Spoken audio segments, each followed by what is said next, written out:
All right, I'm going to call this section this damn verse riff because I don't really know what to do with it. Well, let's go ahead and hear what I'm dealing with so you'll know. I'll just put it in the center. This is the second verse, so we need to be escalated possibly. And it's the you'll hear it.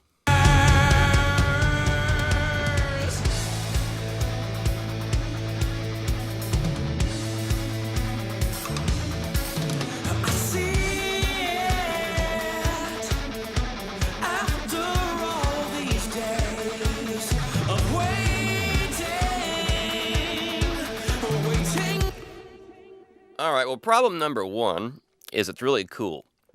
And everybody knows it. The band knows it. They wrote the song around the damn thing. I'm sure live when they do it, it sounds like, I don't know, Thunderstruck or something like that, in that ballpark or that type of thing. And so I can't nuke it. I don't want to nuke it.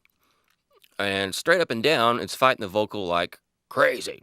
And that stinks. When I keep it real low in the mix, let's see what that does.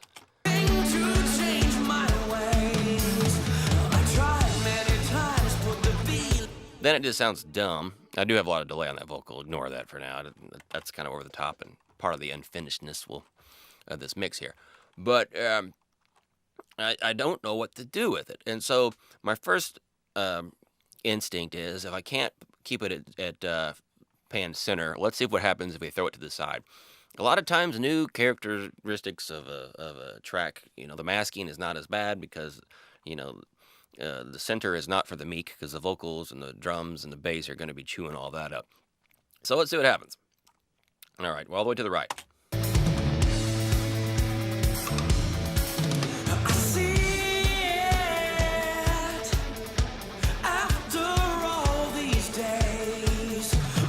Well, from one, it's drawing too much attention to itself, so let's pull it down in volume.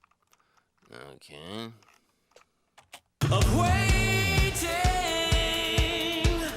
Waiting to change my ways. I tried many times, put the feelings aside. What's ahead? I just don't like it being pulled that far over. It sounds more like the guitar players like on the side of the stage or something, like in a big, stadium type of situation. And I don't like that either. Okay, so when panning doesn't work, the tone's fine, more or less. I've noticed, well, hang on, let's see. Let's try 50% now. And, we talked about this many times before. I'm sure that I'm normally a fan of LCR, either left, center, or right. Anything else is no man's land. That is, unless nothing else works. So, let's see what happens. It seems like individual type elements never seem to like hard panning. When I say individual, I mean something that really stands on its own and has no counter on the other side to kind of anchor it. You can get away with the hard pan stuff.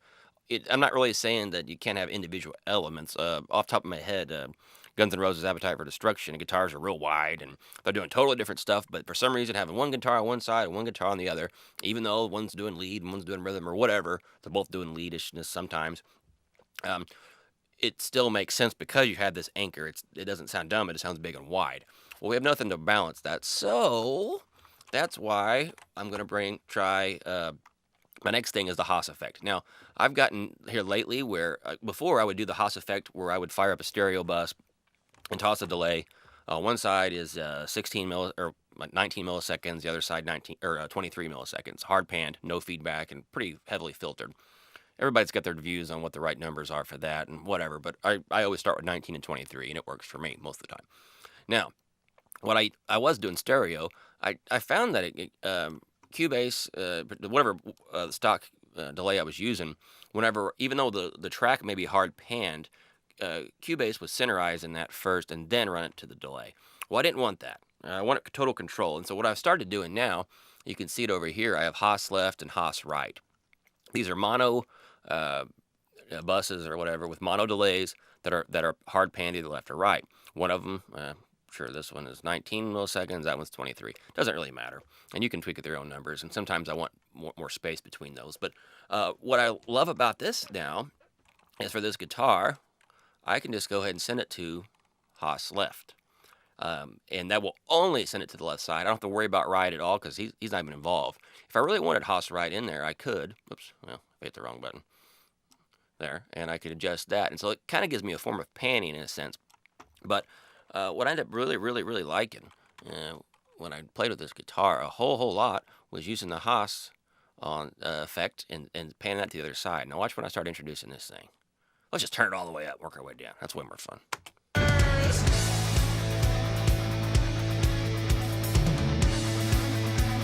Ooh. We're breaking some rules. I'm kind of liking where this is going.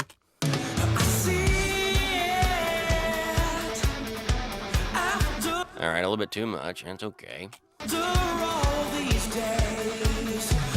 All right, give me a second here. These headphones suck for this kind of stuff. So I'm going to go ahead and mute my vocal, and I'm going to listen to this real quick and freestyle.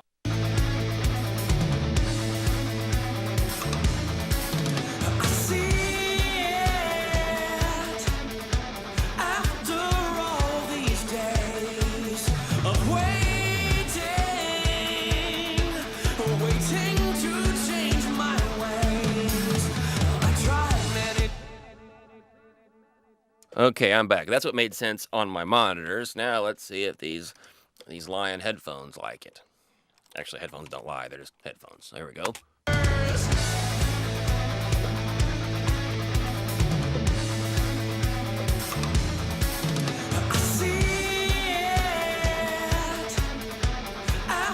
Okay, now in the guitar now I'm hearing some low-mid junk that's also getting into the Haas delay. So let's go ahead and work on that guy just a little bit. And for this, I'm just going to use the Cubase EQ to notch it out. I don't need to do anything wild here. But I just want to make sure it doesn't draw too much attention to itself. And I think right now it is just a little bit.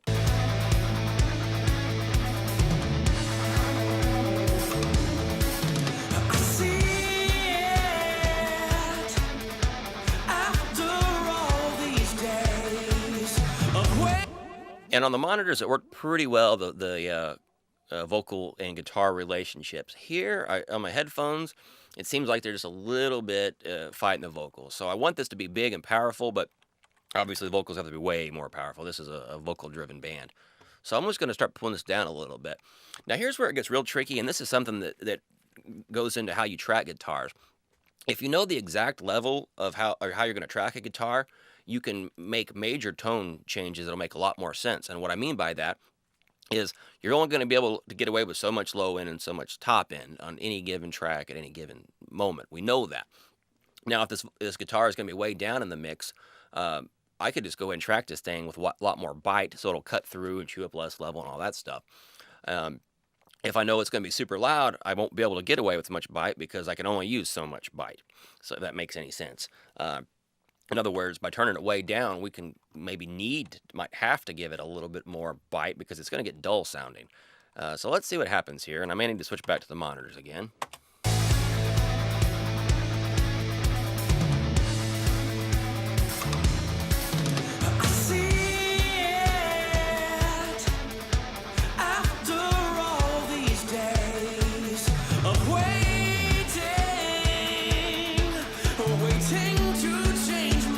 Okay, that's feeling really good in the headphones. I'm going to switch again. I don't like having to do this, but I'm going to have to mute my mic and the console so you don't get blasted. Let's see what we got here.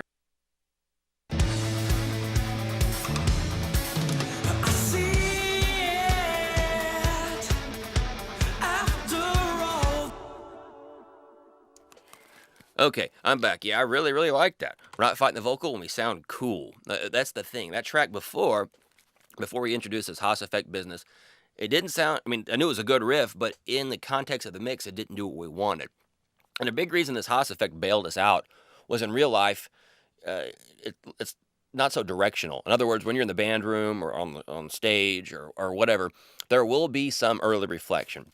There will be some wall that's 4 feet, 10 feet, 20 feet, whatever. In theory, if we want to get technical, this Haas effect, see, is 19 milliseconds.